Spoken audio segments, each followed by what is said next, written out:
اوضاع در خاور میانه همچنان بحرانی است. از تنش‌های لفظی تا درگیری‌های میدانی همه حکایت از یک بحران دارد. بحرانی که به نگرانی‌ها در مورد آغاز درگیری سنگین دوباره میان تهران و واشنگتن افزوده. در تازه ترین مورد امریکا و ایران بر موازی یکدیگر حمله کردند. امریکا میگوید که پس از سرنگونی 4 پهپاد ایرانی و حمله به سایت‌های راداری این کشور در سیرک و جزیره قشم، موشک‌های شلیک شده از سوی ایران به سمت کویت و بحرین را رهگیری کرده. فرماندهی مرکزی ارتش امریکا یا سنتکام اعلام کرده که 6 موشک رهگیری شده و موشک هفتم به هدف نرسیده. سنتکام تاکید کرده که نیروهای آمریکایی همچنان در حالت آماده باش قرار دارند و در برابر اقدامات تهاجمی ایران به دفاع از خود ادامه خواهند داد. اما سپاه پاسداران ایران روایت متفاوتی از این درگیری منتشر کرده. سپاه اعلام کرده که این موشک‌ها در واکنش به تجاوز ارتش امریکا به سریک و جزیره قشم بر پایگاه دشمن در منطقه شلیک شده. تنش‌ها در خاور میانه در حال تشدید شده که رئیس جمهور امریکا ایران را کشوری قوی و مغرور توصیف کرده و گفته که پذیرش برخی خواسته‌های امریکا برای جمهوری اسلامی آسان نیست.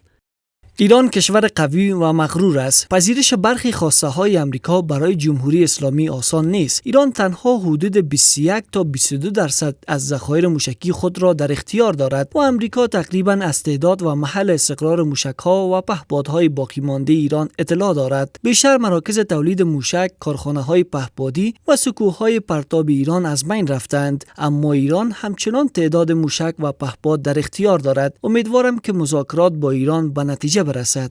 یکی از موارد اختلاف برانگیز در توافق ایران و امریکا مسئله لبنان است. عباس عراقچی وزیر خارجه ایران در واکنش کنایه‌آمیز به اظهارات رئیس جمهور لبنان تاکید کرد که اگر لبنان برگ چانه‌زنی ایران در مذاکرات با امریکا بود، تهران مدت‌ها پیش به توافق با واشنگتن می‌رسید. عراقچی در شبکه اجتماعی اکس با انتقاد از سخنان رئیس جمهور لبنان گفت که مشکل اصلی لبنان حملات و اشغالگری اسرائیل است و از رئیس جمهور این کشور خواست بر مقابله با دشمن واقعی تمرکز کند. بر اساس اظهارات آقای اون می توان تصور کرد که این ایران است که 1/5 لبنان را اشغال کرده، 1/4 لبنانی ها را آواره کرده و روزانه کشور را بمباران می کند. اگر لبنان برای ایران نقش اهرم چانه‌زنی داشت، ما مدت ها پیش به توافق می رسیدیم. آقای رئیس جمهور، لبنان را از دشمن واقعی خود نجات دهید. مذاکرات تهران و واشنگتن ادامه دارد، اما تبادل حملات و افزایش اختلافات نشان می دهد که مسیر توافق همچنان پرچالش و شکننده است. آگاهان باور دارند که با گسترش تنش‌ها از تنگه هرمز تا لبنان، هر گونه اشتباه محاسباتی می تواند امیدها برای دستیابی به یک توافق پایدار را با خطر جدی روبرو کند.